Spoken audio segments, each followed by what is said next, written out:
ഒരിക്കൽ അലി റളിയല്ലാഹു അൻഹു വീട്ടിലേക്ക് ചെന്നപ്പോൾ ഫാത്തിമ ബീവി റളിയല്ലാഹു അൻഹു വീട്ടുജോലികളൊക്കെ ഇങ്ങനെ ചെയ്യാണ്. മക്കളെ കുളിപ്പിക്കുന്നു, വസ്ത്രം ധരിപ്പിക്കുന്നു, കുബ്ബൂസ് ഉണ്ടാക്കുന്നു. എന്നാൽ ആ സമയത്ത് അലി റളിയല്ലാഹു അൻഹുവിനെ ഫാത്തിമ ബീവി കണ്ടിട്ടുണ്ടായിരുന്നു എങ്കിലും കണ്ട ഭാവം നടിച്ചില്ല. അലി ചോദിച്ചു, എന്താ എന്നെ കണ്ടിട്ടും മിണ്ടാത്തതെന്ന്.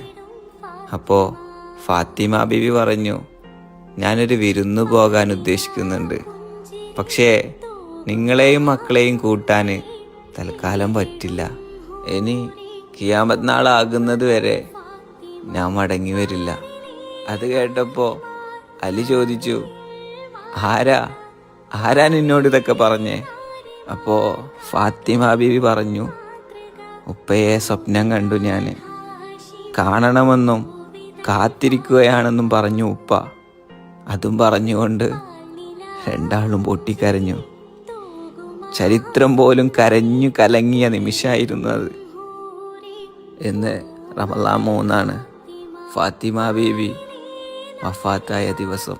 പടച്ചോന് അവരോടുകൂടെ നമ്മളെയും സ്വർഗപ്പൂങ്കാവനത്തിൽ ഒത്തുചേർത്തട്ടെ.